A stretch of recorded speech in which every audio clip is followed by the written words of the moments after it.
Hi everyone, this is Sharon Needles SD, also known as Sharon Needles. Today I'm going to be giving you a quick rundown on the new Friday the 13th video game. This is your classic horror style video game based on the movies of the same title, in which you can play either a series of different camp counselors or the dreaded Jason Voorhees. This game scares me, and if you've watched any of my streams, you will hear me screaming and get scared in them as I have done on many of the scarier video games I have streamed.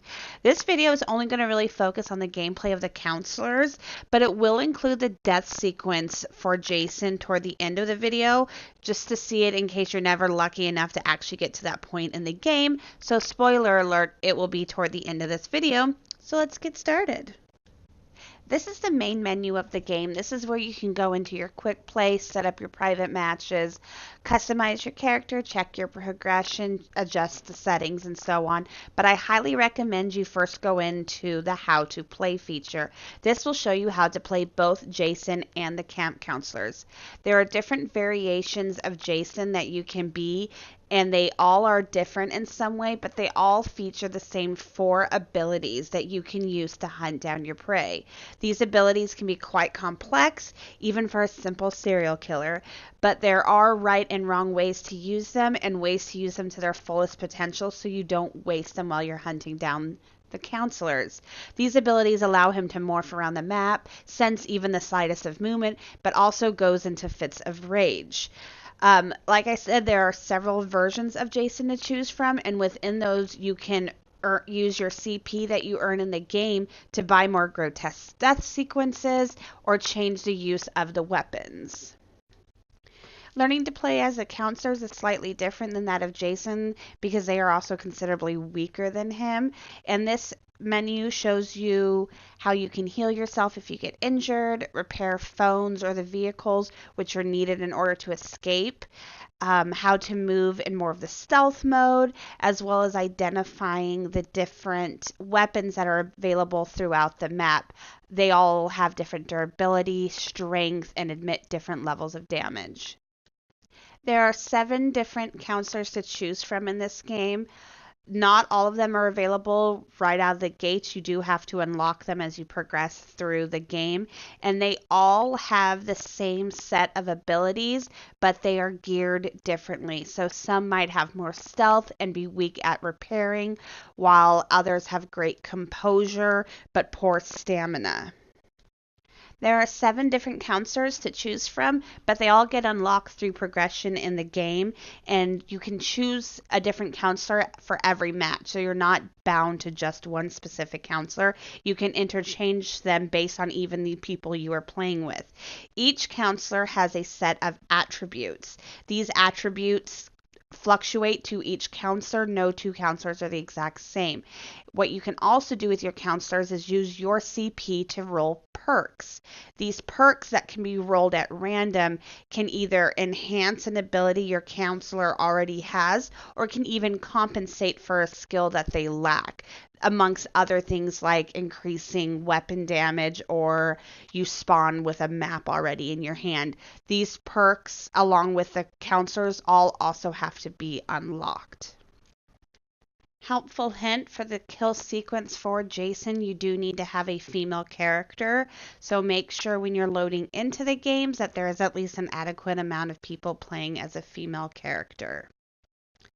There are currently 3 maps available, and in each lobby there are 8 players, 1 Jason and 7 counselors. Jason can be assigned to a player or set randomly depending on the host settings.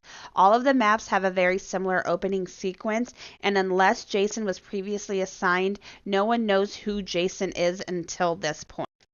As a counselor, your job is not only to survive, but to scavenge. And there are several locations throughout all of the maps for you to scavenge in.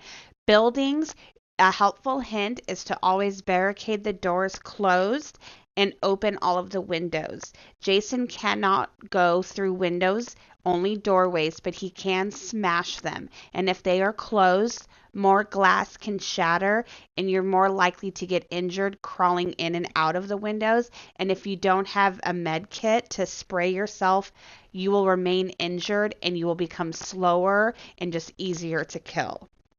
One of the main things you want to try locating when you're scavenging is a map and a radio.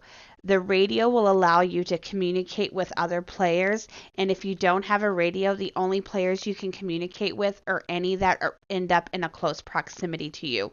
But that also includes Jason. If Jason is close enough, he can hear you, and you can then also communicate with him, but that can also give away your position. People have also said that if you mute your mic, you actually still put out a ping on the map and he can still find you. You can repair vehicles and boats in order to escape. You can find the cabin with the radio tower that has a radio inside for you to call for help. And you can repair a phone line to call 911. Or you can just simply try and survive the time. If you are playing a female character, stealing Jason's mom's sweater will set you up to then kill Jason, which we will get into in a second. Once you have the map, you can then use the mouse pad on your controller if you're playing on a PS4 game to open up the map. And on the map, you can find locations of the vehicles as well as escape routes and other buildings, but you can also see players moving around on the map. One of the ways to move around the map is to use your stamina, and your stamina bar sits underneath the mini map on your screen, and you have to be crouching or at a standstill in order to regenerate your stamina at any decent speed, or it just winds down as you run. Jason can still outrun you or outstalk you pretty much regardless of your stamina, but it does give you distance and oftentimes opportunities to hide, but you will likely still fall victim to his melees if you are not quick enough.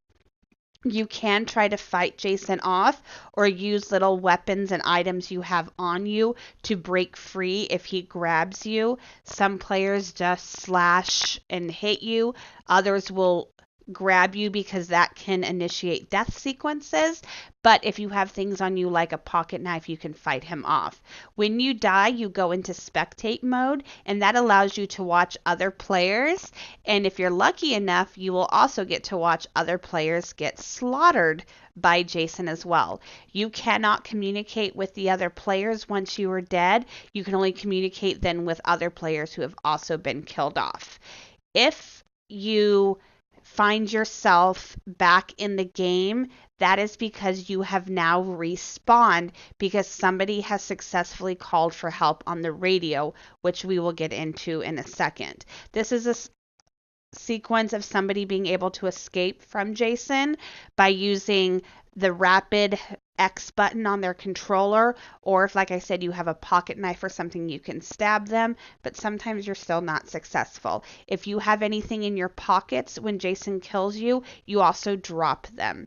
When Jason is in close proximity and you're dying, your screen starts to black out and you don't have a menu or anything else like that to use, and it just becomes more and more hard to break away from Jason's death.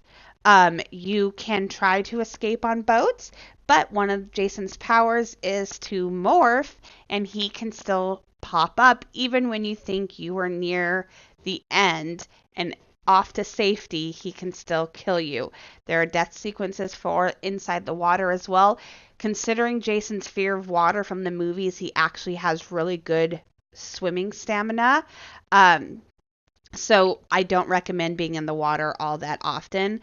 You can try to fight back with Jason. There is a combat stance that allows you to fight with him. He will often become stunned as well if he's hit with a weapon strong enough or hard enough, and that can actually knock his mask off, and you can then steal his mask. But that doesn't mean that you are going to be successful in killing him. You can, if you do not have a way to break free or you do not break free of his grip, it is certain death, and you will obviously have a pole shoved through your head. If you find yourself not able to outrun him, you can try and hide. When you are hiding, you can hide in outhouses, underneath beds, in closets, things like that. And when you're hiding, you don't show up in his senses unless he is near you. And during those times, you have to hold circle to hold your breath. But when you hold your breath for its full amount of time, you put out a loud gasp at the end, and that will ping on the map as a loud noise and kind of give your position away. But if you're lucky enough, he's focusing on other people and you can kind of just stay in hiding and just hope he goes away. Or in this particular instance, I thought he was staring at me and then poof, he vanished and I have no idea where he went. If you need to steal Jason's sweater to kill him, you have to enter his shack, which is located somewhere on the map, and steal his grandmother's sweater and take the axe from inside. You also need to have called for help on the radio to get Tommy Jarvis. And Tommy Jarvis respawns from somebody who has previously already been killed. He comes already equipped with a radio and a map with a rifle. Tommy and the girl wearing the sweater are the combination you need in order to kill Jason.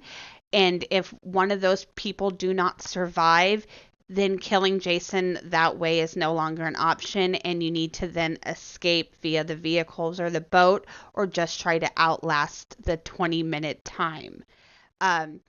Tommy also has a little bit more stamina than other players, which allows him to run for longer periods of time. But once he's dead, that's it for using him. If you are successful in staying alive as Tommy, you need to beat Jason. This is his death sequence, forewarning. Steal his mask, then have the female counselor that's wearing his mother's sweater mesmerize him so he freezes, hit him to drop him to his knees, and Tommy has to melee him with a machete. You can't use a baseball bat. I believe you can use an axe, I've heard, but it has to be a bladed item, and that kills Jason. The death sequence is not all that gory, and it's kind of short, but this is not a story mode of the game. This is simply just the multiplayer, so it can be short and sweet because you could do it over and over again. This game is a lot of fun. I do recommend it. Some of the matches are short and sweet. Sometimes you don't live very long, but it does create great anxiety if you like to get scared. But I hope you liked this video. Hopefully I will maybe make more with me actually playing as Jason now that I'm getting better at him. But other than that, thank you guys so much for watching.